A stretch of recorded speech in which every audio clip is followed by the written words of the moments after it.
नमस्कार विद्यार्थी मित्रांनो, विदर्भ आय एस अकॅडमीच्या या प्लॅटफॉर्मवरती तुमचे परत एकदा मनापासून स्वागत आहे. सर्वच विद्यार्थी जवळपास महाराष्ट्रामधले ज्यांनी ही राज्यसेवा पूर्वपरीक्षेची एक्झाम दिलेली आहे आणि किमान मागच्या 1-2 वर्षापासून जे प्रिपरेशन करता आहे ह्या एक्झामची, त्यांना नक्की हा फील आलेला असणार आहे हा पेपर पाहिल्यानंतर की आपल्या अभ्यासाचं त्या ठिकाणी चीज झालेलं आहे किंवा आपण जो अभ्यास एवढे दिवस करत होतो तो त्या ठिकाणी कुठेतरी पेपरमध्ये इम्प्रिंट होताना आपल्याला दिसतोय. आपण जी मेहनत घेतो, टेस्ट सिरीज वगैरे जॉईन करतो किंवा आपण आयोगाचे झालेले पेपर ॲनालायसिस करतो, ह्या सगळ्यांचा बेनिफिट आजच्या पेपरमध्ये त्यांना नक्कीच जाणवला असणार. जर आपण 2020मध्ये जो आपला प्रिलिम्सचा पेपर झाला होता त्याला जर आपण टफ कॅटेगरीमध्ये टाकणार असेल, मग आजचा पेपर जो आहे तो हा सिम्पल कॅटेगरी याच्यामध्ये हा कॅटेगराईज करू शकतो. आजचा पेपर जो झालेला आहे राज्यसेवेचा हा अतिशय सोपा या काइंडमधला पेपर होता, म्हणजे फारच सिम्पल कॅटेगरीमध्ये आपण त्याला टाकू शकतो. म्हणजे त्याच्यातले मॅक्झिमम क्वेश्चन जे आहेत ते तुमचे इझिली सॉल्व्ह होऊ शकतात आणि खूपच बॅलन्स पेपर आयोगाने काढलेला आहे. म्हणजे तुम्हाला प्रॉपर इतिहासाचे 15 क्वेश्चन पाहायला मिळतात. फक्त इतिहासामध्ये एन्शंट आणि मिडेवलचा डेटा फारच कमी टाकण्यात आला. एन्शंट तर टाकलंच नाही, मिडेवल पण जे टाकलेलं आहे एकच क्वेश्चन त्या ठिकाणी टाकलेला आहे मिडेवलचा. जॉग्राफीचे 15 क्वेश्चन, भूगोलाचे ज्याला म्हणू शकतो, राज्यशास्त्राचे 15, अर्थशास्त्राचे 15, 20 क्वेश्चन ठरलेले जे असतात ते याच्यावरती टाकण्यात आले, आपल्या विज्ञानावरती टाकण्यात आलेल्या 15 क्वेश्चन चालू घडामोडीवर, 5 क्वेश्चन जे आहेत त्या ठिकाणी पर्यावरणावर. पर्यावरणाचे थोडेसे टफ त्या ठिकाणी टाकण्यात आलेले आहे, परंतु मॅक्झिमम जो पेपर तुम्हाला पाहायला मिळतो आहे अतिशय सोपा या कॅटेगरीमधला पेपर होता. मलाही फार आनंद होतोय म्हणजे त्या ठिकाणी. आणि नंतर जो झालेला आहे, मला अशी अपेक्षा होती पहिला पेपर पाहिल्यानंतर की सेकंड पेपर त्या ठिकाणी आयोगाने नक्कीच टफ सेट केलेला असणार, जर आयोगाचा पॅटर्न आपण जज करतो म्हटलं तर. पण तसं झालेलं नाही आहे. सीसॅटचा देखील पेपर हा सिम्पल कॅटेगरीमध्येच होता. त्याच्यामुळं सगळीकडं आनंदाचं वातावरण आहे. त्यामुळं नक्कीच तुम्ही एन्जॉय करा. म्हणजे 1-2 दिवस, जास्त नाही, कारण लगेच आपल्याला मेन्सच्या तयारीला लागायचं आहे किंवा काही विद्यार्थी कंबाईन फोकस करत असतील त्यांना कंबाईनच्या तयारीला लागायचं आहे. आपण काय करणार आहे, आता विश्लेषण घेणार आहे. म्हणजे त्याच्यामध्ये आपण इतिहास या विषयाचे आलेले जे प्रश्न आहे जे अतिशय फॅक्च्युअल या कॅटेगरीमधले होते ते आपण त्या ठिकाणी डिस्कस करणार आहे. फॅक्च्युअल असल्यामुळं एक्सप्लेनेशन खूप काही वेळ चालणार नाही आहे, लवकर त्या ठिकाणी संपणार आहे. तो आपण डिस्कस करायला सुरुवात करूया. आता खूप जण विद्यार्थी असतात, त्यांचं असं म्हणणं असतं की 1 गाव 2 तुकडे करून टाका सर, आम्हाला फक्त उत्तर सांगून द्या. ज्यांना फक्त उत्तरं पाहिजे आहे त्यांनी विदर्भ आय एस अकॅडमीचं टेलिग्राम चॅनल किंवा हे जे यूट्यूब चॅनल आहे हे जर तुम्ही सबस्क्राईब केलं असेल तर कम्युनिटी सेक्शनमध्ये जा, तिथं तुम्हाला सर्व उत्तरं मिळून जातील. आता सीसॅटचे देखील उत्तर बनवणं चालू आहे, ते देखील काही वेळात तुम्हाला अवेलेबल होऊन जातील. ज्यांना फास्ट पाहिजे आहे आणि ज्यांना एक्सप्लेनेशन पाहिजे आहे त्यांच्यासाठी हे सर्व असणार आहे. येत्या लक्षामध्ये. चला तर मग डिस्कस करायला आपण सुरुवात करूया. मी या फॉर्मॅटमध्ये तुम्हाला सर्व उत्तरं त्या ठिकाणी प्रोव्हाइड केलेले आहे. तुम्ही हे टेलिग्राम चॅनलवरून डाउनलोड करू शकता. PDF फॉर्मॅटमध्ये पण आणि इमेज फॉर्मॅटमध्ये पण प्रोव्हाइड केलेले आहे. चला पुढे जाऊया आपण. आता पहिला क्वेश्चन डिस्कस करूया आपण त्या ठिकाणी. बघा, पेपर सेट कोणताही असो. आता खूप जण म्हणतील आमचा डी पेपर सेट नाही आहे सर, तुम्ही तर डी दाखवलेला आहे. पेपर सेट कोणताही असो, प्रश्न जर तुम्ही घेतला तर त्याचा आन्सर मात्र तुम्हाला सारखंच पाहायला मिळते. म्हणजे हे समाजसुधारकाच्या जोड्या लावा, जे ए पेपरमध्ये, बी पेपरमध्ये, सी डी ह्या सगळ्या पेपरमध्ये सारखंच पाहायला मिळते. फक्त काय आहे, काही पेपरमध्ये सायन्स आधी असते, काही पेपरमध्ये हिस्ट्री आधी असते, काही याच्यामध्ये पॉलिटी आधी असते, परंतु प्रश्नांची उत्तर हे काय असतात त्या ठिकाणी सारखेच असतात. त्यामुळं असं बिलकुल कन्सिडर करू नका की हा प्रश्न आहे मग सर आमच्या सेटमध्ये ह्याचं उत्तर दुसरंच असेल, असं नाही आहे. त्यामुळं प्रश्न पाहून काय करायचे आहे, तुम्हाला त्या ठिकाणी जजमेंट घ्यायची आहे. समजा काही पेपरमध्ये जर आता इथं पहिलेपासून सुरुवात झालेली आहे डी पेपरची, इतिहासाने सुरुवात झाली, तर काही याच्यामध्ये 2ऱ्या किंवा 3ऱ्या क्रमांकावर त्यांनी इतिहासाचे प्रश्न टाकले असणार. ते उघडून पण तुम्ही काय करू शकता, पाहू शकता. अतिशय सोपा प्रश्न आहे हा, म्हणजे पेपर सोपा होता. त्यापैकी हा पहिला प्रश्न आहे. विठ्ठल रामजी शिंदे, वीरा शिंदे यांनी कोणतं पुस्तक लिहिलं होतं त्या ठिकाणी, भारतीय अस्पृश्यतेचा प्रश्न. कोणतं पुस्तक लिहिलेलं आहे, भारतीय अस्पृश्यतेचा प्रश्न. 2 आहे, द अनटचेबल्स. असं जर म्हटलं द अनटचेबल्स, आता ऑब्वियस आहे एक्सप्लेनेशन काय असते की त्याच्याबद्दल थोडीशी डिटेल माहिती किंवा त्याचं डिटेल ॲनालायसिस. त्याच्यामुळं आपण ते पण डिस्कस करू की याच्याशी रिलेटेड आता नेक्स्ट एक्झाममध्ये याला जर टफ करून टाकतो म्हटलं आयोगाने, काय टाकू शकतं आयोग. ते आणि महत्त्वाचं म्हणजे त्याच्याबद्दल रिलेटेड असणारी इन्फॉर्मेशन गेन करणं. तुम्हाला जर विचारलं की अनटचेबल हे पुस्तक कोणाचं होतं, द अनटचेबल्स, हे जर पुस्तक कोणाचं होतं असं जर तुम्हाला विचारलं सो तर हे डॉक्टर बाबासाहेब आंबेडकरांचं पुस्तक होतं. आणि भारतीय अस्पृश्यतेचा प्रश्न हे जे पुस्तक आहे हे कोणाचं होतं, द अनटचेबल, भारतीय अस्पृश्य किंवा अस्पृश्य फक्त जर असं जर म्हटलं तर डॉक्टर बाबासाहेब आंबेडकर 1948मध्ये हे पुस्तक लिहिलं होतं बाबासाहेब आंबेडकरांनी. आणि भारतीय अस्पृश्यतेचा प्रश्न हे जर पुस्तक म्हटलं तर ते विठ्ठलरामजी शिंदे, महर्षी विठ्ठलरामजी शिंदे यांनी ते पुस्तक लिहिलेलं आहे. दादोबा पांडुरंग तर्खडकरांनी धर्मविवेचन नावाचं पुस्तक लिहिलं होतं.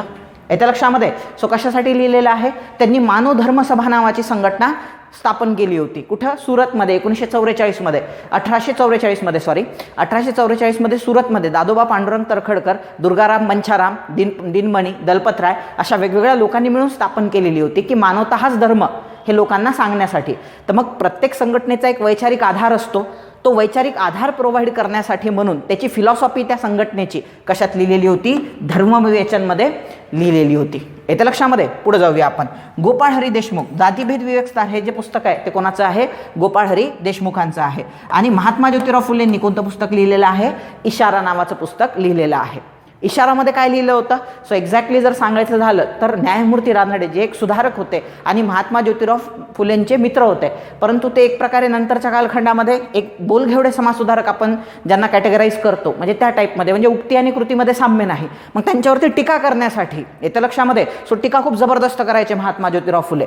सो त्याच्यासाठी म्हणजे म्हणून त्यांनी ते पुस्तक लिहिलेलं आहे. त्यामध्ये शेतकऱ्यांचा कशा पद्धतीनं छळ होतो, सावकार कसे गबर बनत चाललेले आहे हे सगळं. आणि ऑन द अदर हँड दुसरीकडे महत्त्वाची गोष्ट म्हणजे न्यायमूर्ती रानडेंवर ह्याच्यावर मोठ्या प्रमाणात काय करण्यात आलेली आहे, टीका करण्यात आलेली आहे.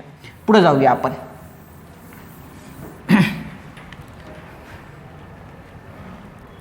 हां, नेक्स्ट प्रश्न आहे, जोड्या लावा. सोपा आहे. राधाकृष्णन आयोग 1949. येत्या लक्षामध्ये. राधाकृष्णन आयोग कशासाठी, स्वातंत्र्याच्या नंतर विद्यापीठ शिक्षणासाठी. लक्षात ठेवा, राधाकृष्णन आयोगाचा एक ड्रॉबॅक होता तो म्हणजे कोणता, सो प्राथमिक शिक्षण माध्यमिक शिक्षणाबद्दल हा आयोग जास्त बोलताना दिसत नाही, पण जे विद्यापीठ आपण म्हणू शकतो, सो विद्यापीठ आयोग ज्याला म्हणू शकतो आपण, सो विद्यापीठीय शिक्षणाबद्दल मोठ्या प्रमाणात बोलताना दिसतोय डॉक्टर सर्वपल्ली राधाकृष्णन आयोग 1949. त्यानंतर मुदलियार आयोग 1952ला गठीत करण्यात आला. सो माध्यमिक शिक्षण जे ड्रॉबॅक राहून गेला होता राधाकृष्णन आयोगाचा, सो तो फुलफिल करण्यासाठी मुदलियार आयोग गठीत करण्यात आला. नंतरच्या कालखंडामध्ये कोठारी आयोग आला. आता कोठारी आयोगाचं 1964. सो याचं महत्त्व काय कोठारी आयोगाचं, सो कोठारी आयोगामध्ये महत्त्वाचं म्हणजे प्राथमिक माध्यमिक आणि उच्च माध्यमिक विद्यापीठीय सगळ्या शिक्षणाबद्दल त्या ठिकाणी रेकमेंडेशन देण्यात आल्या. आणि NCERTची स्थापना 1961ला करण्यात आली. सो 1, 2, 3, 4 हे काय असतात त्या ठिकाणी, 1, 2, 3, 4 हे त्या ठिकाणी उत्तर आहे. मी तुम्हाला सांगितलं होतं पहा, सॉरी हे नाही आहे पर्याय, 1, 2, 3, 4 4 नंबरचा पर्याय या ठिकाणी बरोबर आहे. मी तुम्हाला शॉर्ट ट्रिक्स पण सांगितली होती, कदाचित तुम्हाला आठवत असेल. जर इन केस प्रश्नाचं उत्तर तुम्हाला माहिती नसेल आणि तुम्हाला काहीतरी मारायचं आहे, आन्सर रिस्क घ्यायची आहे, उत्तर मारायचं आहे आणि काहीच तुम्हाला त्या ठिकाणी सुगावा लागत नाही आहे प्रश्नाचा, मग अशा वेळेस जजमेंट घेताना कोणतं मारायचं. सो मी म्हणत नाही येण्याचे बरोबर 100ला 100% चान्सेस असतील, पण उत्तर बरोबर येण्याचे चान्सेस 80% आहे, 70 to 80%. सो ते म्हणजे काय, 1 ते 1, 2, 3, 4 मारायचं किंवा 4, 3, 2, 1 मारायचं. सो तुम्ही जर आजच्या पेपरमध्ये जर माझ्या ज्या शॉर्ट ट्रिक्स मी तुम्हाला मागच्या काही लेक्चर्समध्ये तुमच्यासोबत गेन केल्या होत्या त्या जर तुम्ही लावल्या तर तुमचे जवळपास 7 ते 8 प्रश्न सुटतात विदाऊट नॉलेज, बरं का. आता हे तर सोपा प्रश्न होता, ज्यानं मेन्सचा अभ्यास चांगला केलेला आहे त्याला तर एकदम इझी वाटलेला असणार आहे म्हणजे हा प्रश्न. सो ज्या पोरांनी मेन्स दिलेले आहेत त्यांच्यासाठी हा फारच सोपा प्रश्न आहे. HRHRDमध्ये याच्याहून टफ प्रश्न विचारले जातात. ह्या आयोगाच्या रेकमेंडेशन, ह्या आयोगाच्या रेकमेंडेशन, NCERTचं कार्य काय काय आहे, कोणतं आहे कोणतं नाही आहे, त्याच्या उपसंस्था कोणत्या वगैरे वगैरे. त्यामुळं हा एक सोप्या कॅटेगरीमधला प्रश्न होता. आता मिडायवलमध्ये त्या ठिकाणी एकच प्रश्न विचारण्यात आलेला आहे आणि तो पण थोडासा कसा विचारलेला आहे त्यांनी, तुम्ही पाहू शकता इथं. थोडासा एक टफ कॅटेगरी म्हणू शकता याला. टफ म्हटल्यापेक्षा हा थोडासा टफ तर नाही म्हणता येणार आपल्याला, पण एक थोडासा ॲम्बिग्युअस म्हणजे थोडासा एक संभ्रमात टाकणारा हा प्रश्न आहे. त्याचं कारण सांगतो मी तुम्हाला. याच्यातलं एक सोपं आहे, गुलबदन बेगम यांनी काय लिहिलेलं आहे, हुमायूननामा. हे मी शिकवलेलं आहे तुम्हाला, जर तुम्ही यूट्यूबला लेक्चर्स पाहत असतील माझे, सो मिडायवलबद्दल मी लेक्चर्स टाकलेले आहे. सो त्यामध्ये गुलबदन बेगम, सो येत्या लक्षामध्ये हुमायूनची बहीण होती ही. गुलबदन बेगम काय होती, हुमायूनची बहीण होती. आणि याची असं म्हणू शकतो आपण म्हणजे आत्या कोणाची, आपल्या अकबराची. सो अकबराच्या रिक्वेस्टवरून गुलबदन बेगमनी तिच्या भावासाठी कोणतं लिहिलेलं आहे, हुमायूननामा. आणि असं म्हणतात की अकबरानी आणि ह्याच गुलबदन बेगमनी मिळून हुमायून टॉम पण बांधलेली आहे. सो हुमायूनवर प्रेम व्यक्त करण्यासाठी. हुमायूनचा मुलगा, एकुलता एक मुलगा होता अकबर, जलालुद्दीन मोहम्मद त्याचं नाव होतं. सो त्यासाठी हुमायूननामा. सो त्यामुळं एक जे आहे फार सोपं आहे. सो एकचं 3 ॲन्सर लागतं. एकचं काय लागते 3. 2 ऑप्शनमध्ये तुम्हाला एकचं 3 दिलेलं आहे.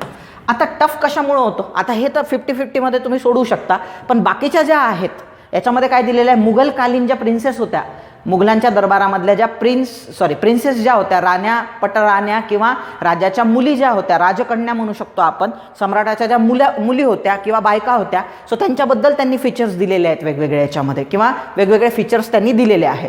सो हे थोडेसे ॲम्बिग्युअस आहे, म्हणजे याचं उत्तर एक्झॅक्ट नाही सांगता येणार आपल्याला, तरी मी तुमच्याशी डिस्कस करतो. पहा, सलीमा सुलताना. आता सलीमा सुलताना कोण होती, ही अकबराची 4थी का 5वी बायको होती. अकबराला तशा लय बायका होत्या, इल्लिगली तर भरपूर होत्या. असं म्हणतात अकबराचा हरेम सर्वात मोठा होता मुघल एम्पायरमध्ये. सर्वात लहान औरंगजेब, जो सर्वात कुख्यात आहे आणि जो सर्वात फेमस आहे अकबर, त्याचाच हरेम 5000 बायकांचा होता. हरेम म्हणजे काय, सो ज्याच्यामध्ये जगातल्या सर्वात सुंदर सुंदर बायका ॲज अ किप म्हणून त्या ठिकाणी काय केल्या जाणार, ठेवल्या जाणार. त्यांना काही पट्टराणीचा असा दर्जा किंवा मल्लिकाय हुस्न, मल्लिकाय हिंदुस्तान असा दर्जा बहाल केला जायचा नाही. उपभोगासाठी फक्त त्यांना ठेवलेलं असायचं. आणि काही राण्या असायच्या ज्यांना ऑथेंटिक दर्जा असायचा म्हणजे. सो त्यापैकी एक कोण, जशी हिराबाई किंवा हरकाबाई ज्यांचं नाव होतं, सो ज्याच्यापासून अकबर झालेला आहे नंतरच्या कालखंडात, त्याच्यानंतर सलीम ज्याच्यापासून झालेला आहे, किंवा ही पण एक होती पहा सलीमा सुलताना. सलीमा सुलताना ही म्हणजे आधीपासूनच एक टॅलेंटेड लेडी म्हणून ग्रोअप झालेली होती. सुरुवातीला तिचं जे लग्न आहे ते ह्याचा जो सेनापती होता सुरुवातीला, ज्याचं नाव होतं बहिरम खान, हुमायूनचा पण सेनापती होता आणि ह्याचा पण, अकबराचा पण तो नंतरच्या कालखंडात सेनापती. पानिपतचं युद्ध जे आहे दुसरं, हे अकबराने जिंकलं असं म्हटलं जाते, पण ॲक्च्युली 1556मध्ये अकबराच्या साईडनं जो लढणारा होता खऱ्या अर्थाने तो हाच होता. म्हणजे कोण, आपला बहिरम खान. आता हा जो बहिरम खान होता, हा नंतरच्या कालखंडामध्ये अकबराचे आणि बहिरम खानचे खटके उडायला लागले. बहिरम खानला वाटायला लागलं की मीच सर्व हे एम्पायर उभं केलेलं आहे. हा तर काय 14 वर्षाचा होता तेव्हा मी याला गादीवर बसवलं. परंतु जसजसं ह्याला समज यायला लागले अकबराला, त्याच्या लक्षात यायला लागलं की आता आपल्याला सत्तासूत्र हातात घेतले पाहिजे. म्हणून नंतरच्या कालखंडामध्ये त्याला डिबार करण्यात येते सेनापती पदावरून, किंवा त्याला त्याचं जे खान नावाचं पद होतं त्याच्यावरून त्याला बाजूला काढण्यात येते. त्याला सांगितलं जाते की आता तू बस कर, भरपूर वय पण झालंय तुझं, तू हुमायूनला सर्व्हिस दिली, मला पण सर्व्हिस दिली, आता तू मक्का मदिनाला चालला जा. हुमायूनच्या कालखंडामध्ये पहिल्यांदा ही जी होती सलीमा सुलताना, तिचं लग्न हे बहिरम खान सोबत लावून देण्यात येते. परंतु बहिरम खान आणि सलीमामध्ये 40 वर्षाचा डिफरन्स असतो. आणि लग्नाच्या काही वर्षानंतरच एक फेत म्हणून लग्न लावून देण्यात येते. काही वर्षानंतरच जेव्हा त्याला तिकडं पाठवलं जातं बहिरम खानला, तेव्हा हिच्यासोबत अकबर लग्न करतो. म्हणजे बहिरम खानच्या बायकोसोबत त्या ठिकाणी लग्न करतो अकबर, लग्न करतो. पॉलिटिकल हे असते, पण ही एक टॅलेंटेड लेडी म्हणून ओळखल्या जाते. हिला पर्शियन लँग्वेज वगैरे वगैरे याच्यामध्येही तरबेज असते. आणि हिच्यामुळं नंतरच्या ज्या पिढ्या आहेत, अकबर हा इलिटरेट होता, लक्षात ठेवा. मुघलांमध्ये सर्वात टॅलेंटेड माणूस औरंगजेब होता आणि सर्वात इलिटरेट राजा जो होता तो अकबर होता, उलटं होतं. पण त्याची ही जी राणी होती येतं लक्षामध्ये, सलीमा सुलताना, ही टॅलेंटेड होती, ही सुशिक्षित होती, अभ्यासू होती, चिकित्सक होती. ही जी पर्शियन लँग्वेजवर जबरदस्त कमांड राहिलेली आहे. आणि म्हणूनच नंतरच्या कालखंडामध्ये ही जी स्त्रियांची पिढी घडलेली आहे मुघलांमध्ये, सो त्यांना शिक्षण देण्याचं महत्त्वाचं काम हिनंच केलेलं आहे. हिची जी नात म्हणता येईल आपल्याला ती जेबुनिस्सा होती. ही पण एक talented lady, Persian writer, poet म्हणून त्या ठिकाणी उदयाला आलेली आहे, जेबुनिस्सा. त्यानंतर दुसरं नाव आलेलं आहे जहानारा बेगमचं. जहानारा बेगम, सो हा जो होता आपला शहाजहानला त्याचं ओरिजिनल नाव खुर्रम, नंतर त्याला शहाजहान मानला जाऊ लागला. असे प्रत्येकाचे एक स्वतःचे ओरिजिनल नाव आहे. नंतर त्यांना दुसऱ्या नावाने किंवा पदव्यांनी नवाजल्या गेलेलं आहे किंवा ओळखल्या गेलेलं आहे. सो जसं मी जलालुद्दीन मोहम्मद म्हटलेलं होतं तुम्हाला, सो त्याच पद्धतीनं ह्याला म्हणजे औरंगजेबाला देखील वेगवेगळ्या नावाने नवाजलेलं आहे. त्याला आलमगीर बादशाह म्हणतात म्हणजे त्या ठिकाणी. आता ही जी होती जहानारा बेगम, सो शहाजहानला 4 लेकरं होते. सो मुलांमध्ये तुम्हाला दख्खनची सुभेदारी औरंगजेबाच्या ताब्यात, गुजरातची सुभेदारी आणखी एकाच्या ताब्यामध्ये, त्यानंतर तिकडं गेलं तर तुम्हाला शहा शुजा दिसतो, नॉर्थमध्ये आले.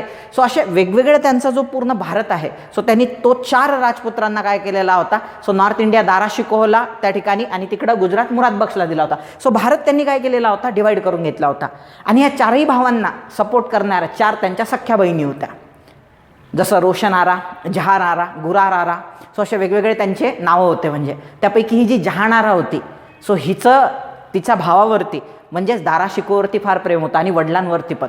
सो हे दोघंही जण मिळून, बहीण भाऊ, वडिलांची खूप जास्त सेवा करायचे. पण औरंगजेबाला ते आवडलं नाही. सो बापासकट मुलीला पण काय करून टाकलेलं आहे त्यांनी, नजरकैदेमध्ये नंतरच्या कालखंडात टाकलेलं आहे. तीच ही जहानारा बेगम आहे. व्हेरी टॅलेंटेड, भावासारखीच, म्हणजे जसा दारा शिकोह टॅलेंटेड होता, सो हिंदू धर्मग्रंथांचा अभ्यास त्यांनी केलेला होता. जसा हा फॅनेटिक धर्मांध होता औरंगजेब, तसाच हा धर्मप्रेमी किंवा वेगवेगळ्या धर्मांना एकत्र आणण्यावर आणि एक धर्म बनवण्यावर भर देणाऱ्यापैकी एक होता. म्हणजे दुसरा अकबरच होता. कोणता? दारा शिकोह. आणि त्याच्यासोबत ही बहीण जहानारा. जेबुनिसा, आता ही अतिशय एक म्हणता येईल म्हणजे आपल्याला जेबुनिसा. सो जेबुनिसाचे खूप किस्से आहे. आता ऑनलाईन प्लॅटफॉर्म आहे, भरपूर गोष्टी मी बोलू शकत नाही. का? कारण त्या ठिकाणी कॉन्ट्रावर्सीज आहेत, भरपूर कॉन्ट्रावर्सीज आहेत म्हणजे, आणि specially related to Maratha empire. पण असं म्हणतात की बाबा 3 ज्या अटी मांडण्यात आलेल्या आहेत, तथाकथित म्हणतो कारण ह्याच्याबद्दल भरपूर वाद आहेत त्या ठिकाणी. संभाजी महाराज जेव्हा सापडले औरंगजेबाला, सो तेव्हा औरंगजेबाने असं म्हणतात की 3 अटी ठेवलेल्या होत्या. सर्वात पहिली अट होती जी महाराजांसोबत संभाजी महाराजांसमोर ठेवण्यात आलेली आहे. सो त्यातली सर्वात पहिली अट की बाबा माझ्या दरबारात जे फितूर लोक आहेत त्यांचे नावं सांग. दुसरं, माझी सुझर्निटी तुला स्वीकारावी लागेल. माझी सुझर्निटी म्हणजे माझा डॉमिनन्स तुला काय करावं लागणार, ॲक्सेप्ट करावं लागणार. तिसरं, मुस्लिम धर्म स्वीकारून माझ्या मुलीशी तुला विवाह करावा लागणार. सो ती म्हणजे मुलगी कोण होती? जेबुनिसा होती, असं म्हणतात म्हणजे तथाकथित अटींमध्ये. सो ती पण एक टॅलेंटेड लेडी म्हणून त्या ठिकाणी काय झालेली आहे, औरंगजेबाची मुलगी. सो ती ग्रो झालेली आहे. नंतर औरंगजेबानेच तिला कैदेत टाकलं होतं जेबुनिसाला. आता हे जे आहे, आता ह्यांच्या जोड्या कशा लावायच्या? सो उच्च शिक्षित फारसी भाषेचे उत्तम ज्ञान तर ते तिघांना पण होतं. त्याच्यानंतर फारसी भाषेत कविता लिहत त्या तिघी लिहत होत्या. आता कॅलिग्राफीबद्दल तर सांगता येणार नाही एक्झॅक्टली. सो त्याच्यामुळं ह्या प्रश्नाचं उत्तर 1 पण मारू असू शकते किंवा तुमचं 3 पण असू शकते. कुठलंही ॲन्सर असू शकते तुमचा. सो त्यापैकी एक तुम्ही काय करू शकता, चूज करू शकता. पुढे जाऊया आपण.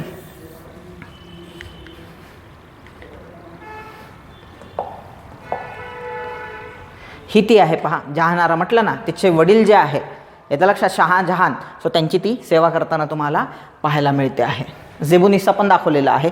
हा एक क्वेश्चन थोडासा ॲम्बिग्युअस आहे, कॅन्सल होईल का नाही सांगता येणार. म्हणजे आपल्याला सोपं आहे. 1 मे 1960 रोजी काय झालेलं आहे, आधी मुंबई द्विभाषिक राज्य होतं येतं लक्षात, ज्यात गुजराती बोलणाऱ्यांचा गुजरात आणि मराठी बोलणाऱ्यांचा महाराष्ट्र सामील होता. सो नंतर काय झालेलं आहे 1 मे 1960ला सो तयार झालेला आहे महाराष्ट्र. गुजरात वेगळा करण्यात आला आणि अखंड महाराष्ट्र, विदर्भ रिजन आणि इकडं मराठवाडा रिजन जोडण्यात आला. पश्चिम महाराष्ट्र, कोकण, खानदेश असं मिळून महाराष्ट्र निर्माण झाला. तेव्हा त्यात किती जिल्हे होते ते पोट्ट्यांना पाठ असणार, म्हणजे सरळ 26 जिल्हे होते त्याच्यामध्ये. नंतर ते वाढत गेलेले आहे. सो सुरुवातीला किती जिल्हे राहिलेले आहे, 26 जिल्हे. आणि मॅक्झिमम मी नेटवर पण पाहिलं आणि बुक्समध्ये पण पाहिलं, तालुके किती होते हा मोठा वादग्रस्त प्रश्न आहे. सो 235 तालुके होते. तालुके किती होते? 235. आता मेन प्रॉब्लेम आहे 239 मारावं की 229 मारावं, हा मोठा प्रश्न आहे. पुस्तकात 235 दिलेला आहे, नेटवरती पण सर्च करा तुम्हाला 235च दिसणार. मोठा प्रश्न आहे, कोणतं मारायचं. सो त्याचं उत्तर कदाचित ए आणि सी पण असू शकते किंवा ए आणि डी पण. हे तर नाही आहे 2 उत्तर, ए त्याच्यात कन्फर्म आहे. त्याच्यामुळे एक तर ए आणि सी किंवा ए आणि डी ह्या पद्धतीनं त्या ठिकाणी उत्तरं असू शकतात. सो जास्त चान्सेस ए आणि सी असण्याचे आहे, पण काही सांगता येत नाही आयोगाचं, ए आणि डी पण देऊ शकतात ते. आलं लक्षामध्ये? चलो आगे चलते हैं. पुढे जाऊया आपण. विठ्ठल रामजी शिंदे. आता हे काय आहे, मी तुम्हाला म्हटलं होतं पहा 2 प्रश्न आलेले आहे. म्हणजे तुम्ही जर पेपरच्या आधी इतिहास पेपरचं मी तुम्हाला स्पष्टीकरण दिलं होतं की कोणत्या भागावरती प्रश्न विचारल्या जातात. त्यात मी सांगितलं होतं की वर्तमानपत्रावर कन्फर्म प्रश्न येणार आहे, पुस्तकांवर कन्फर्म प्रश्न येणार आहे. सो आले. आणि ते पण सांगितलं होतं की काही असो नसो तुम्हाला पाठ, जे 7-8 ब्राह्मणेतर नेते आहेत, ज्यामध्ये तुम्हाला दिनकरराव जवळकर आहे, श्रीपतराव शिंदे आहे, त्याच्यानंतर जेदे बंधू आहेत, 3 भाऊ होते पहा. त्याच्यानंतर दिनकरराव जवळकर नाव घेतलं बहुतेक मी त्यांचं, मुकुंदराव पाटील आहे. सो असे जे वेगवेगळे ब्राह्मणेतर नेते आहेत त्यांचे पुस्तकं आणि वर्तमानपत्र पाठ करून ठेवा म्हटलं होतं. सो आलेला आहे त्याच्यावरती प्रश्न. सो दिनकरराव जवळकरांचे 3 वर्तमानपत्र होते. इथं दिनकरराव जवळकर आहे. सो त्यांचे 3 वर्तमानपत्र होते. कैवारी नावाचं वर्तमानपत्र त्यांचं फेमस होतं पहा. त्याच्यानंतर तेज नावाचं वर्तमानपत्र पण त्यांचं फेमस राहिलेलं आहे. आणि तरुण मराठा, मी तरुण तडफदार मराठा लक्षात ठेवलं होतं दिनकरराव जवळकर. सो त्याच्यामुळं साप्ताहिक तेज कोणाचं राहिलेलं आहे? दिनकरराव जवळकरचं राहिलेलं आहे. सो कोणकोणते होते हे? आता हे आहे कंबाईनमध्ये, हे असाच प्रश्न येणार, ह्याला थोडंसं तिकडं मागं पुढं करून ते विचारणार परीक्षेमध्ये. सो तेज तर आहेच आहे, तरुण मराठा, कैवारी. तेज तरुण मराठ्यांचा कैवारी कोण होता? दिनकरराव जवळकर. असं लक्षात ठेवायचं. तेज तरुण मराठ्यांचा कैवारी कोण राहिलेला आहे? दिनकरराव जवळकर. येतं लक्षामध्ये. त्यानंतर श्रीपतराव शिंदे, विजयी मराठा. येतं लक्षामध्ये. सो एक शिंदे सर म्हणून आहे पुण्यामध्ये, ज्ञानदीप अकॅडमीचे संचालक आहे ते पुण्यामध्ये. सो त्यांच्या नावावरून लक्षात ठेवू शकता. शिंदे सरचा विजय असं म्हणायचं. शिंदे सरचा काय म्हणायचं? विजय असं म्हणायचं. सो विजय मराठा कोणाचा आहे? शिंदे सरांचा आहे, श्रीपतराव शिंदे. सो असं आपल्या अंडरस्टँडिंगसाठी. आणि मी हे सांगितलं पण होतं तुम्हाला. सो वेगवेगळ्या याच्यात. आणि हे दरवर्षी विचारणार मार्क. बिलकुल याचे जर मार्क जात असतील तुमचे फिक्स क्वेश्चनचे, तर तुमच्यासारखे दुर्दैवी तुम्हीच. त्यामुळे जायला नाही पाहिजे. आता विठ्ठलरामजी शिंदे हे कधीच ब्राह्मणेतर नेते नव्हते. विठ्ठलरामजी शिंदे हे ब्राह्मणेतर नेते नव्हते आणि त्यांना ब्राह्मणेतर स्टन्स मान्य देखील नव्हता. सो त्यांची जी वेगवेगळे लाईफमधले फेज आहे, पहिला फेज जो आहे ते तुम्हाला पहिल्या फेजमध्ये प्रार्थना समाजाचं कार्य करताना दिसत आहेत. दुसरा जो फेज आहे तो अस्पृश्यता निवारणाच्या प्रश्नावर लढताना दिसत आहेत तुम्हाला. तिसरा जो फेज आहे ज्यामध्ये ते काँग्रेसमध्ये तुम्हाला जाताना दिसत आहेत, पॉलिटिकल मुवमेंट राबवताना दिसत आहेत. नंतर काँग्रेस पण सोडतात ते की हा जमीनदाराचा पक्ष आहे म्हणून, आणि शेतकऱ्यांची बाजू उचलून धरताना शेतकऱ्यांच्या वेगवेगळ्या परिषदा भरवताना तुम्हाला पाहायला मिळतात. सो त्याच्यामुळं आता इथं हे पाठ कोणालाच नसणार बरं का. वाळवे तालुका शेतकरी परिषद हे कोणालाच माहीत नसते. ह्या प्रश्न म्हणजे असं की ते वाळवे शेतकरी परिषदेचे अध्यक्ष, एवढा अभ्यास कोणाचाच नसतो आणि पॉसिबल पण नाही आहे. सो इथं तुम्हाला फक्त तारू शकते लॉजिक. तसं तर उत्तर आलेलं आहे तुमचं. सी आणि डीचं 3 आणि 4. सी आणि डीचं 3 आणि 4. दुसऱ्या याच्यात कुठंच नाही आहे उत्तर आलं. मग 1 2 3 4 असणार. 1 2 3 4 असणार. उत्तर आलेलं आहे. पण तरी पण जर भविष्यात असं झालं की विठ्ठलराव शिंदे आलं तर मग लॉजिक लावून मारायचं की बाबा शेतकऱ्यांच्या प्रश्नावर कोण लढलेलं आहे? विठ्ठलरामजी शिंदे लढलेले आहेत. आणि खासेसाहेब पवार काय असणार? मग मुंबई प्रांतिक ब्राह्मणेतर पक्षाचे 14 अधिवेशनाचे अध्यक्ष असणार खासेसाहेब पवार. तर त्या लॉजिकनं तुम्ही मारू शकता. येतं लक्षात. सो अशा पद्धतीनं त्याचे उत्तरं लागणार. 1 2 3 4 त्याचे काय असणार? पर्यायी उत्तरं असणार. चलो आगे चलते हैं. इंडिपेंडन्स फॉर इंडिया लीग ही जी संस्था त्याने विचारलं कोणी स्थापन केलेली आहे. सो ही स्थापन करणारे कोण होते? जवाहरलाल नेहरू आणि सुभाषचंद्र बोस यांनी स्थापन केलेली आहे. श्रीनिवास अय्यंगार हे त्याचे अध्यक्ष होते. हे दोघे जण सचिव होते, लक्षात ठेवा. ह्यांनी जरी स्थापन केलेली असली तरी हे सचिव होते दोघे जण. श्रीनिवास अय्यंगार. पुढच्या पेपरची तयारी आहे ही आपली. श्रीनिवास अय्यंगार यांना अध्यक्ष बनवलं. श्रीनिवास अय्यंगारला अध्यक्ष बनवलं आणि स्वतः सचिव बनलेले आहेत दोघं जण. ह्या दोघांनी मिळून स्थापना केलेली आहे इंडिपेंडन्स फॉर इंडिया लीग नावाची संस्था. 1928 मध्ये याची स्थापना केलेली आहे. त्याचं मागचं कारण होतं नेहरू रिपोर्ट. येणार लिहितो. नेहरू रिपोर्ट. जवाहरलाल नेहरूंचे जे वडील होते मोतीलाल नेहरू यांनी हा रिपोर्ट तयार केलेला होता, ज्यांना आपण नेहरू रिपोर्ट या नावाने ओळखतो. ह्या नेहरू रिपोर्टमध्ये पहिलीच म्हणजे नेहरू रिपोर्ट काय होता की पहिल्यांदा सायमन कमिशन भारतात आलेलं होतं 1919च्या कायद्याचं पुनर्विलोकन करण्यासाठी आणि भारतीयांना संविधानात्मक सुधारणा देण्यासाठी. पण त्याच्या 7 सदस्यांपैकी एकही भारतीय नव्हता, म्हणून त्याच्यावर बहिष्कार घालण्यात आला, त्याला हाकलून देण्यात आलं. मग तत्कालीन भारत जे सचिव होते लॉर्ड बर्कनहेड यांनी चॅलेंज दिलं की तुमच्यात जर दम असेल भारतीय लोकात, तुम्ही जसं सायमनला गोबॅक म्हणून पळून लावलं, तुमच्यात दम असेल तर तुम्ही लिहून दाखवा सगळ्यांनी एकत्र येऊन कॉन्स्टिट्यूशन. मग त्यांची जी ही आहे दिलेलं चॅलेंज ते नाकावर टिचून स्वीकारलेलं आहे मोतीलाल नेहरूंनी. आणि मुस्लिम लीग सहित लिबरल पार्टी ज्या काही सगळ्या विरोधी पार्टी आहेत काँग्रेसच्या, सगळ्यांना एकत्र आणलं आणि एक करार तयार केलेला आहे, एक रिपोर्ट तयार केलेला आहे ज्याला नेहरू रिपोर्ट म्हणून ओळखले जाते. आणि तो सर्वमान्य होता. त्या नेहरू रिपोर्टमधली ही पहिली तरतूद होती की भारताला वसाहती दर्जाचे स्वातंत्र्य मिळावे. पण ह्या तरतुदीवरून काही जे युवक होते काँग्रेसमधले, सुभाषचंद्र बोस तत्कालीन युवक म्हणतोय मी, जवाहरलाल नेहरूसारखे, सुभाषबाबूंसारखे, ते नाराज झाले. ज्याला आपण लेफ्टिस्ट ॲग्रेसिव्ह जे युथ म्हणतो, हे नेहरू, मोतीलाल नेहरू म्हणा, महात्मा गांधी म्हणा, मदन मोहन मालवीय म्हणा, लाला लजपतराय म्हणा, यासारखे जे ओल्ड नेते, जुने नेते होते, यांच्या ह्या मागणीवर नाराज होते. त्यांचं म्हणणं होतं की आम्हाला पूर्ण स्वातंत्र्य पाहिजे. सो ती मागणी रेटण्यासाठी पुढं त्यांनी काय केलेलं आहे? इंडिपेंडन्स फॉर इंडिया लीग नावाच्या संस्थेची स्थापना केलेली आहे. हा पण एक अतिशय सिंपल कॅटेगरीतला प्रश्न त्या ठिकाणी होता. प्रश्न फारच सोपे होते. पुढे जाऊया. दिवसेंदिवस असंतोष वाढत चालला आहे. या असंतोषाला वाट करून दिली पाहिजे तरच ब्रिटिश सत्ता स्थिर होईल. या ॲलन ह्यूम यांच्या विचाराला खालीलपैकी कोणत्या व्यक्तींचा पाठिंबा राहिलेला आहे?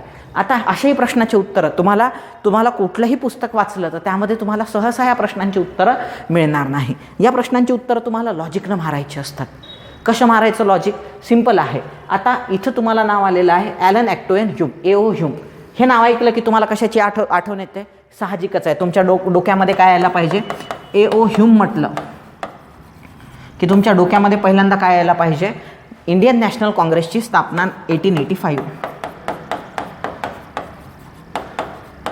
इंडियन नॅशनल काँग्रेसची स्थापना 1885 हे तुमच्या डोळ्यासमोर चित्र उभं राहायला पाहिजे. मग आता काँग्रेसमधले हा जसा ब्रिटिश होता किंवा ICS अधिकारी होता, इंडियन सिव्हिल सर्व्हिसेस, सो भारतातले इटावा या जिल्ह्याचा तो जिल्हाधिकारी देखील राहिलेला आहे, नंतर सचिव म्हणून देखील काम केलेलं आहे आणि भारतीयांप्रती याच्या मनात प्रचंड सहानुभूती होती. त्याला वाटत होतं की भारतामध्ये ब्रिटिशांची सत्ता आहे, त्याचा सत्ता तर ती कायम राहिली पाहिजे, त्याबद्दल दुमत नाही आहे, पण भारतात आपण राज्य करत असताना इथल्या लोकांचं पण भलं झालं पाहिजे. सो एक लोककल्याणकारी विचारसरणीचा हा अधिकारी होता. मग याच्याच विचारसरणीला सपोर्ट करणारे इतर काही त्याचे सहकारी होते, सो जे नंतरच्या कालखंडामध्ये काँग्रेसचे अध्यक्ष बनलेले आहे. त्यावरून तुम्ही लॉजिक लावू शकता. त्यापैकी सर विल्यम वेडनबर्न आहे. विल्यम वेडनबर्न हे नाव फार महत्त्वाचं आहे. तुम्ही जर पाहिलं तर 1989चं जे बॉम्बे अधिवेशन आहे, 1889ला जे बॉम्बे अधिवेशन झालं होतं त्याचे अध्यक्ष सर विल्यम वेडनबर्न राहिलेले आहे. नंतरच्या कालखंडामध्ये 1910च्या तितक्यात त्या 1910च्या अधिवेशनाचे अध्यक्ष देखील हे राहिलेले आहे आणि यांची पण विचारसरणी ही A.O. ह्यूमसारखीच होती. हे पण काँग्रेसच्या स्थापनेमध्ये पुढाकार घेताना तुम्हाला पाहायला भेटतात. त्यामुळे हे एक उत्तर असू शकते लॉजिकने. त्यानंतर सर हेनरी कॉटन, 1903चं जे काँग्रेस अधिवेशन झालेलं आहे याचे अध्यक्ष सर हेनरी कॉटन होते. त्याच्यामुळे हे देखील यांच्या विचाराचे काय असू शकतात? सपोर्टर असू शकतात. आता माउंट स्टुअर्ट एल्फिन्स्टन हा तर खूप आधी होऊन गेलेला आहे. हो, हा 1818ला पुण्याच्या गादीवरती किंवा पुण्याची पेशवाई बुडवताना तुम्हाला पाहायला मिळतो. 1818ला तो दख्खनचा गव्हर्नर म्हणून नियुक्त झाला आणि 1819ला तो बॉम्बेचा गव्हर्नर म्हणून आलेला आहे. सो ह्याच्यात आणि ॲलन ह्यूममध्ये खूप मोठा डिफरन्स आहे. त्यामुळे तर बी बिलकुल येणार नाही. बी जर कट करतो म्हटलं तर हे दोन ऑप्शन तुमची इथंच कटतात. मग तुमच्याकडं काय राहते? A आणि C ऑप्शन उरतो. इथं पण A आणि C आहे आणि इथं पण A आणि C आहे. याच्यात थोडीशी गडबड केलेली आहे आयोगाने. याच्यात पण A आणि C आहे आणि याच्यात पण A आणि C आहे.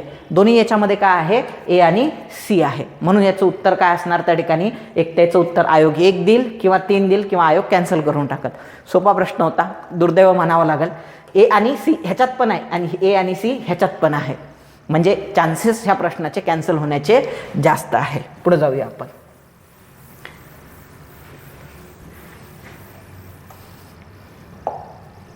चलो, हा एकदम ऑड क्वेश्चन आहे. म्हणजे अशा प्रश्नांचे उत्तर सोडवायचे नाही आणि मारायचे पण नाही. जर लॉजिकच जर सोडवायची इच्छा झालीच तुमची की नाही सर काहीतरी मारून येणार, सो 4-3-2-1 मारायचं. आलं तर आलं बरोबर, नाही तर नाही आलं. पुढे जाऊया आपण. विसंगत शीर्षक निवडा. विठोबाची शिकवण, शेटजी प्रताप, कुलकर्णी लीलाअमृत आणि शेतकऱ्याचे आसूड. आता हे नॉर्मली 2 तुमच्या वाचण्यात आले नसतील, पण हे 2 तुमच्या वाचण्यात यायलाच पाहिजे जर तुम्ही चांगले अभ्यासक असाल तर. कुलकर्णी लीलाअमृत नावाचा पुस्तक लिहिलं होतं मुकुंदराव पाटलांनी. बघा, परत ब्राह्मणेतर नेते आलेले आहेत. मुकुंदराव पाटील नावाचे ब्राह्मणेतर नेते होते. मुकुंदराव पाटील नावाचे काय होते? ब्राह्मणेतर नेते होते. सो ह्या मुकुंदराव पाटलांनी हे पुस्तक लिहिलेलं आहे कुलकर्णी लीलाअमृत, की कशा पद्धतीने कुलकर्णी जो आहे गावचा हा शेतकऱ्यांचं पिळवणूक करतो किंवा कशा पद्धतीनं पिडतो किंवा त्रास देतो शेतकऱ्यांना, कशा पद्धतीनं तो ग्रामीण भागामध्ये आर्थिक लैंगिक वेगवेगळ्या पद्धतीचे शोषण करतो. सो त्याच्यावर आधारित हा ग्रंथ लिहिला होता कुलकर्णी लीलाअमृत. येतं लक्षात. आणि शेतकऱ्याचा आसूड हा जो ग्रंथ आहे, शेतकऱ्याचा आसूड जो ग्रंथ आहे हा कोणी लिहिलेला आहे? महात्मा ज्योतिराव फुले किंवा महात्मा फुलेंनी लिहिलेला आहे. आता हे 2 कन्फर्म आहे. हे 2 काय आहे? कन्फर्म. कसा सोडवायचा प्रश्न बघा. तुम्हाला काय विचारलेलं आहे? विसंगत शीर्षक विचारलेलं आहे. तुम्हाला काय विचारलेलं आहे? विसंगत शीर्षक. म्हणजे आता हे तर कन्फर्म आहेत 2, हे 2 माहीत नाही आहे. हे 2 काय आहे? माहीत नाही आहे. मग हे 2 पुस्तकं एक तर मुकुंदराव पाटलांचे असले पाहिजे किंवा महात्मा फुलेंचे. सो आपल्याला मुकुंदराव पाटलांबद्दल तेवढं माहीत नाही, पण महात्मा फुलेंबद्दल माहीत आहे की हे दोन्ही पुस्तक, विठोबांची शिकवण आणि शेटजी प्रताप, हे दोनही पुस्तकं महात्मा फुलेंना लिहिले नव्हते. हे असे पुस्तकं, मग शेटजीचा प्रताप किंवा विठोबांची शिकवण हे कोण लिहू शकतात? मुकुंदराव पाटील लिहू शकतात. लॉजिक लावू शकतो आपण त्यामध्ये. म्हणून ऑडमॅन आउट कोण असणार? सो 3 पुस्तकं जर मुकुंदराव पाटलांची असतील तर शेतकऱ्याचा आसूड हे काय आहे? ऑडमॅन आउट आहे. म्हणजे हे काय आहे? विसंगत जोडी आहे. सो ह्या पद्धतीनं चला पुढे जाऊया.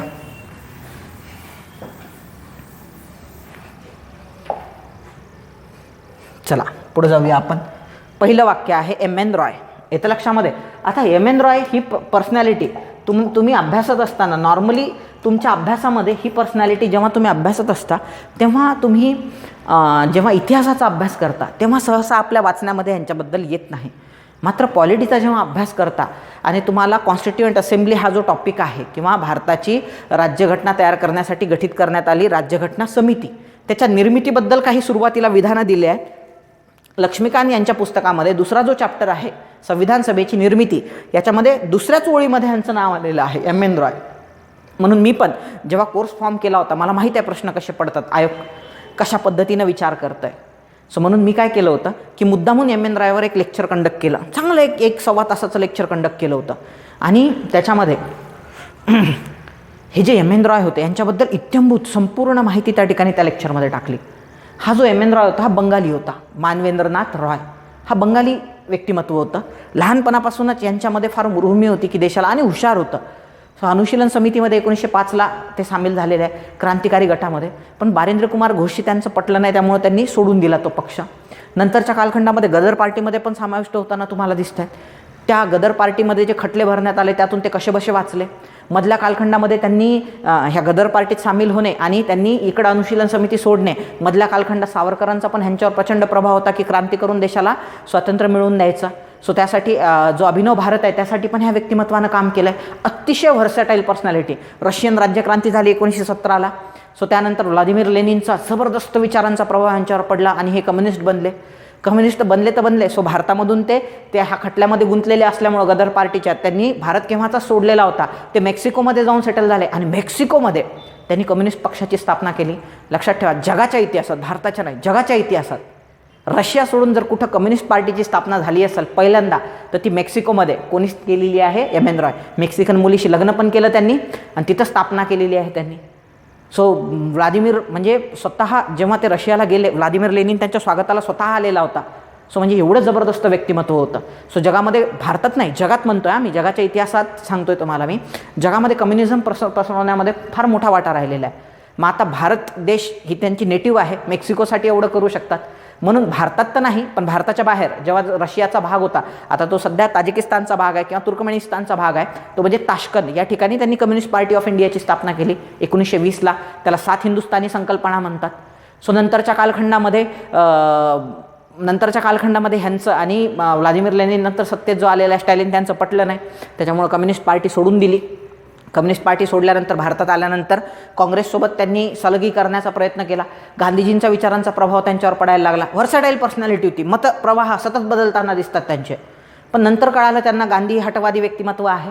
सुभाषचंद्र बोस एवढे रॅडिकल आहे की आता त्यांनी क्रांती पर्व सुरू केलं होतं. म्हणून एक मधला मार्ग म्हणून 1940मध्ये त्यांनी रॅडिकल डेमोक्रॅटिक पक्षाची त्यांनी स्थापना केली होती 1940मध्ये, की गांधीजींचा जो लिनिंग आहे ब्रिटिशांप्रती किंवा ब्रिटिशांकडे झुकणे, सो असं न करता आणि सुभाषचंद्र बोस एवढं एखादा मिलिटरी वॉरफेअर न सुरू करता सो मधला मार्ग स्वीकारायचा. So radical democratic party, so लोकशाहीच असली पाहिजे. कशी असली पाहिजे? तेच तडफदार असली पाहिजे. सो या विचारसरणीचे ते होते. सो लिबरल पक्षामध्ये ते कधीच नव्हते, त्यामुळे ते तर बिलकुल येणार नाही. एम एन रॉय यांनी रॅडिकल डेमोक्रॅटिक पक्षाची काय केली? स्थापना केली. ते एकदम काय आहे? बरोबर आहे, 1940ला. सो रॅडिकल डेमोक्रॅटिक पार्टीचे ते काय होते? अध्यक्ष होते. बघा, कुठलं नॉलेज कुठं कामी येईल सो याची काहीच गॅरंटी नाही आहे. पुढे जाऊया. 11वा प्रश्न आहे याच्यामध्ये, अण्णाभाऊ साठे यांनी साम्यवादी विचारांचा प्रसार करण्यासाठी कला प्रकाराचा प्रभावी वापर केला. सो कशाचा केलेला आहे? त्यांनी कलापथकाचा वापर केलेला आहे. कलापथक म्हणजे काय? बघा, आधीच्या कालखंडामध्ये सो शेतकऱ्यांच्या जीवनामध्ये प्रचंड दुःख असायचे. सो शेतीत काबाड कष्ट करा, सरकार असू द्या किंवा ब्रिटिश सरकार किंवा आधी राजे महाराजे यांचा टॅक्स भरण्यातच बिचाऱ्यांचं आयुष्य जायचं. त्यातल्या त्यात जे पददलित आहे किंवा शूद्र आहे, शूद्रातिशूद्र आहे, महिला आहे, त्यांची तर कंडिशन पथेटिक असायची. मग म्हणून एंटरटेनमेंटचा एखादा प्रकार म्हणून ढोलकी वाजवणे किंवा सतार वाजवणे असे वेगवेगळे, आता राजवाड्यात वेगळेच चालायचे. म्हणजे राजवाड्यामध्ये ते मुजरा वगैरे वगैरे, स्त्रिया, हरेम, ह्या सगळ्या गोष्टी राजवाड्यात होत्या. पण हे जे लोक आहे सो हे मग त्यातल्या त्यात ज्याला चांगलं गाणं म्हणता येते वगैरे वगैरे त्यांना एकत्र आणायचं आणि त्या ठिकाणी म्हणायचं. मग त्याच्यामध्ये वगनाट्य असायचं, फड असायचे, तमाशे असायचे, त्याच्यानंतर असे वेगवेगळे कलापथक असायचे. नंतर याच कलापथकांचा वापर किंवा मागच्या पेपरमध्ये विचारण्यात आलेलं जे तुम्हाला जलसा हा प्रकार विचारलेला आहे पश्चिम महाराष्ट्रामधला, सो त्याच्याबद्दल. सो हे जे आहे हे लोककल्याणाचं किंवा लोकजागृतीचं माध्यम ठरलेले आहे. सो तसंच अण्णाभाऊ साठे यांचं कलापथक होतं, त्यापैकी सर्वात फेमस आहे, नाव पण आहे बघा, साम्यवादी. साम्यवादी विचार म्हणजे कम्युनिस्ट, आणि लाल रंग हा कम्युनिस्टांचा रंग मानला जातो. सो ते लाल बावटा पथक हे याच्या आधी विचारलेलं आहे. लाल बावटा कला पथक कोणाचं आहे? लाल बावटा कला पथक हे कोणाचं होतं? सो साम्यवादी होते. अण्णाभाऊ साठे काय होते विचारांनी? साम्यवादी होते. ते रशियाला पण जाऊन आले होते. सो रशियावर आजही तुम्हाला रशियामध्ये रशियन लोकांवर भारतातल्या 2च लोकांचा फार जबरदस्त प्रभाव होता. एक म्हणजे ते कोणता तरी एक कपूर फॅमिलीमधलाच एक जण आहे, मला नाव आठवत नाही आहे कोणता कपूर आहे तो. सो त्याला पण ओळखायचे. आणि दुसरे म्हणजे अण्णाभाऊ साठे. इव्हन रशियातल्या एका सडकेला नाव पण आहे कोणाचं? अण्णाभाऊ साठेंचं. स्वतः रशियाला गेले होते ते साम्यवाद वगैरे वगैरे. त्यानंतर भारतात रुजवण्यामध्ये त्यांचा फार मोठा वाटा आहे अण्णाभाऊ साठेंचा. मग त्यांनी साम्यवादी विचार जे आहे, कम्युनिस्ट विचारधारा, ही जनमानसांमध्ये पोहोचवण्यासाठी काय केलेलं आहे? कलापथकाचा वापर केलेला आहे. कलापथक म्हणजे काय? सो वेगवेगळ्या गावात जायचं आणि वेगवेगळ्या ॲक्टिव्हिटीज करून दाखवायचा. एक जण डपली विपली वाजवणार आणि तो त्या ठिकाणी काय करणार, कशा पद्धतीनं हे सरकार लोकांवर अन्याय करते आहे, मग ह्या अन्यायाचं त्या ठिकाणी झुगारून देण्यासाठी काय करायला पाहिजे. सो त्यासाठी अण्णाभाऊ साठे. आलं लक्षामध्ये? सो ते म्हणजे कलापथक असायचं. चला पुढं जाऊया आपण. तुम्ही पाहिलं असेल वगनाट्य. वग म्हणजे ओघाओघात बोलायचं, त्याला वगनाट्य म्हणतात. म्हणजे असे वेगवेगळे प्रकार असतात. सो तुमच्या राज्यसेवेच्या मेन्समध्ये तो एक टॉपिक आलेला आहे पहा. राज्यसेवेच्या मेन्समध्ये तो टॉपिक आलेला आहे, ज्याच्यामध्ये तुम्हाला ह्या वेगवेगळ्या त्याच्यामध्ये कला आणि हे जे विकास आहे, चळवळी आहे किंवा वेगवेगळं आर्ट आर्किटेक्चर आहे महाराष्ट्रातलं, सो त्याच्यामध्ये तुम्हाला ह्याच्याबद्दल माहिती मिळणार. म्हणजे ह्या सगळ्या गोष्टींबद्दल. स्त्री सबलीकरणाच्या दृष्टीने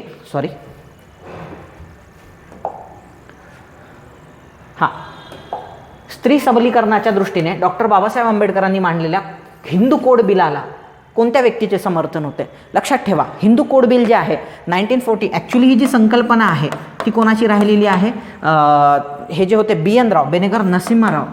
सो ही त्यांची संकल्पना होती. हे तुम्हाला 11वी स्टेट बोर्डाच्या पुस्तकात दिलेलं आहे. BN राव जे होते, सो त्यांची संकल्पना होती हिंदू कोड बिल. याच्यामध्ये काय होतं हिंदू कोड बिलमध्ये? की ज्या स्त्रिया आहेत त्यांना परंपरागत जी संपत्ती असते, वडिलोपार्जित संपत्ती, त्यामध्ये वाटा मिळायला पाहिजे. त्याच्यानंतर डायव्होर्स झाल्यानंतर त्यांना पोटगी मिळायला पाहिजे. सो स्त्रियांच्या सबलीकरणासाठी आवश्यक असणाऱ्या सर्व प्रोव्हिजन्स कशामध्ये होत्या? हिंदू कोड बिलमध्ये होत्या. आणि बाबासाहेबांनी नंतर हे बिल तेव्हाच डेट झालं. सो त्यांनी कोणी एंटरटेन केलं नाही. पण भारताला स्वातंत्र्य मिळाल्यानंतर बाबासाहेबांनी अचानक हिंदू कोड बिलचा मुद्दा काय केला? उचलून धरला. हिंदू कोड बिलचा मुद्दा उचलून धरल्यानंतर बाबासाहेबांना स्टंचली सपोर्ट केलेला आहे, खूप महत्त्वाचा सपोर्ट केलेला आहे जवाहरलाल नेहरू यांनी. काँग्रेसमधल्या प्रमुख नेत्यांपैकी जवाहरलाल नेहरू यांनी सपोर्ट केलेला आहे. सो कोणाला सपोर्ट केलेला आहे? हिंदू कोड बिलाला सपोर्ट केलेला आहे. परंतु काँग्रेसमधले जर तुमचे जवाहरलाल नेहरू जर सोडले तर जवळपास बाकी सर्वांनी more or less directly or indirectly Hindu code बिलाला विरोधच केलेला आहे. कशामुळे विरोध केलेला आहे? फॉर एक्झाम्पल, यातला सर्वात घाण किंवा सर्वात विचित्र पद्धतीनं आणि सर्वात वाईट पद्धतीनं विरोध केलेला आहे ते म्हणजे डॉक्टर राजेंद्र प्रसाद, जे स्वतः कॉन्स्टिट्युएंट असेंब्लीचे अध्यक्ष राहिलेले होते. त्यानंतर स्वतंत्र भारताचे पहिले राष्ट्रपती 24 जानेवारी 1950ला एवढ्या मोठ्या पदावर डॉक्टर राजेंद्र प्रसाद बसलेले होते. तसे ते डॉक्टर बाबासाहेब आंबेडकरांचे समर्थक होते, ह्याबद्दल दुमत नाही आहे. त्यांना कौतुक होतं की बाबासाहेब आंबेडकर त्या ठिकाणी घटनेचा मसुदा लिहितात. परंतु हिंदू कोड बिलाच्या बाबतीत मात्र मतमतांतर खूप पाहायला मिळतात तुम्हाला. सो सर्वात महत्त्वाचं म्हणजे राजेंद्र प्रसाद यांचं म्हणणं काय होतं की हिंदू कोड बिलांमध्ये स्त्रियांचं सबलीकरण होते आम्हाला मान्य आहे, but not on the cost of Indian rituals, Hindu rituals. की भारताचे जे प्रथा परंपरा आहे सो त्याला छेद देऊन जर तुम्ही स्त्रियांना असे सबलीकरण करत असाल स्त्रियांचं, तर हे मला बिलकुल मान्य नाही आहे. येतं लक्षामध्ये? सो त्यामुळे त्यांचाही विरोध होता राजेंद्र प्रसादांचा. सेम सरदार वल्लभभाई पटेलांचं पण होतं, सेम पट्टाभी सीतारामय्याचं पण होतं. म्हणजे गोष्ट तर या लेवलला गेली होती की कॉन्स्टिट्युएंट असेंब्लीमधून याला हटवायचं राजेंद्र प्रसादला आणि तिथं चक्रवर्ती राजगोपालाचारीला नेऊन बसवायचं. इथंपर्यंत जवाहरलाल नेहरू गेले होते. पण ह्यामुळं काँग्रेसमध्येच फूट पडणार होती मोठी. पण ही फूट टाळली म्हणजे कोणी? सरदार वल्लभभाई पटेलांनी. आणि यांना सांगितलं थंड घे, एवढं गरम होणं योग्य गोष्ट नाही आहे. सो आता याच्यातलं हे सगळे जे कॅरेक्टर आहे, सुचेता कृपला स्त्री असून पण तिचा विरोध होता, हे सगळ्यांचाच जवळपास विरोध होता.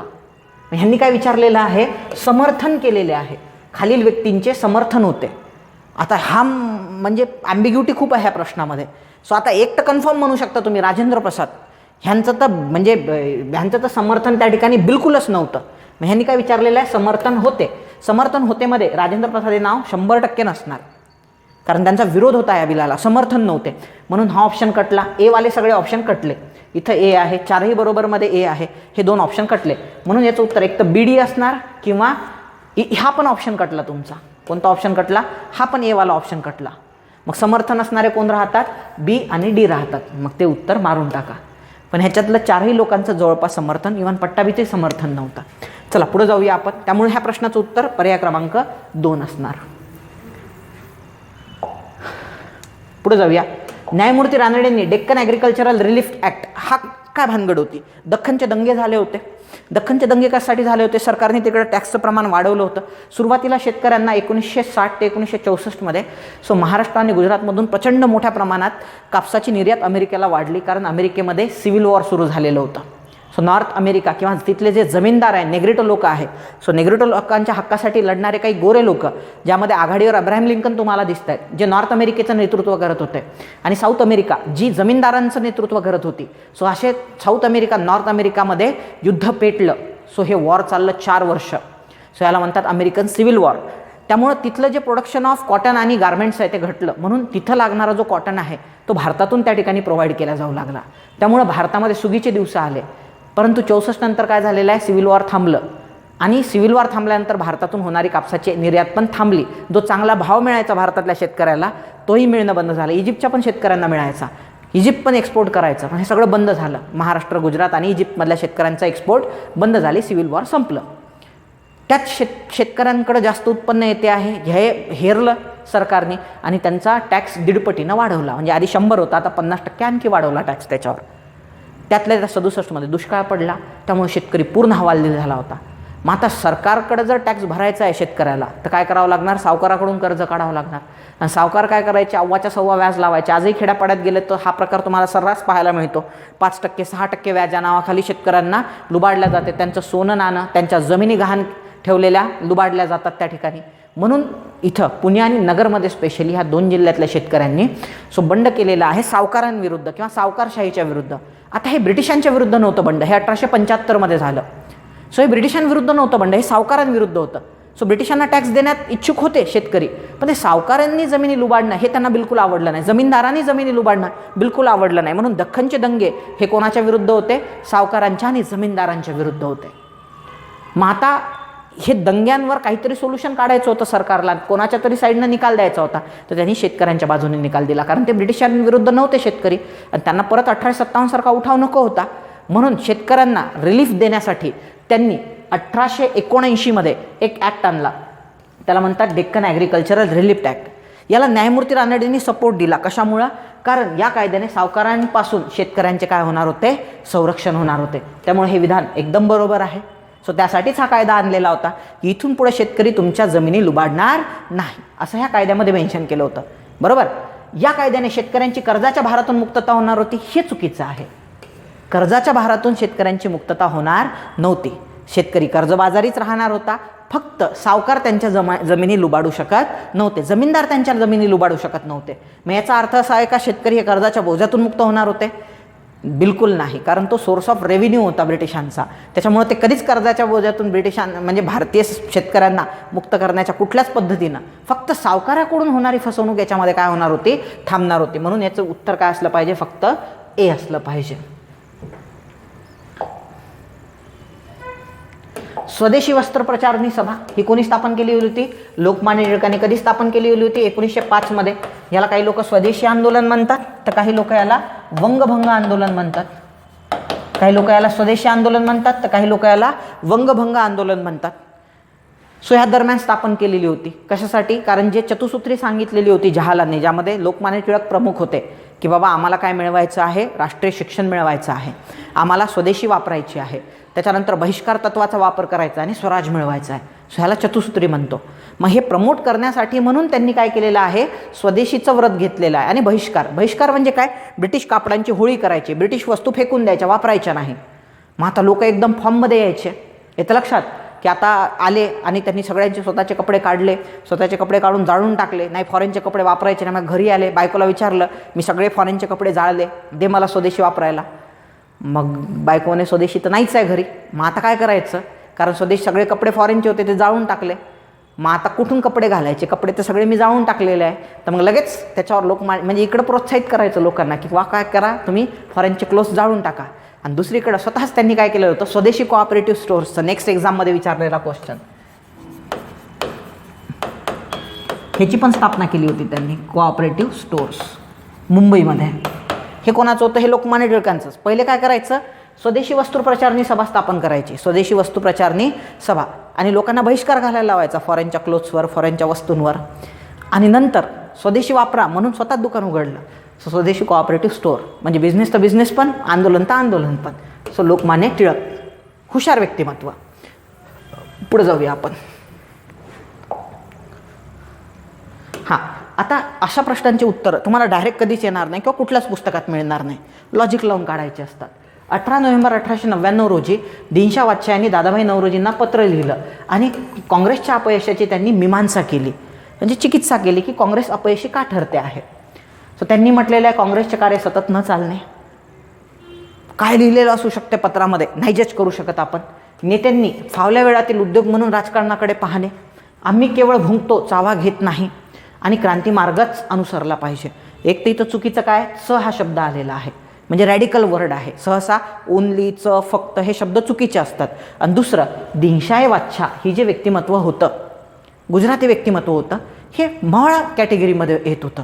ठीक आहे, क्रांतीपर्वाचा मार्ग अवलंब वगैरे वगैरे म्हणणाऱ्यांपैकी नव्हतं. त्यामुळे डी ऑप्शन बिलकुल येणार नाही.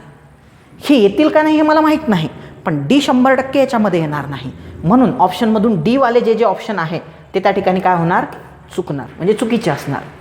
मग आता तुमच्याकडे 3 ऑप्शन आहे. काँग्रेसचे कार्य सतत न चालणे हे असू शकते त्या ठिकाणी, की काँग्रेस सतत कार्य करत नाही, फक्त शेवटी डिसेंबर महिन्यामध्ये जेव्हा अधिवेशन होते तेव्हा ते बेडकासारखे डराव करायला लागतात, आणि पावसाळा संपला की बेडक जसे लपून बसतात ना तसे हे काँग्रेसवाले पण लपून बसतात. काँग्रेसातील उद्योग म्हणून ह्याच्याकडे पाहतात किंवा चला काहीतरी कारण कसं असायचं, क्रिसमसला सुट्टी असायची ना, तेव्हा भारत ब्रिटिशांच्या तावडीत होता, तेव्हा काही दिवाळी दसऱ्याच्या सुट्ट्या नसायच्या, तेव्हा क्रिसमसच्या सुट्ट्या असायच्या. आणि क्रिसमस कधी असते, 25 डिसेंबरला.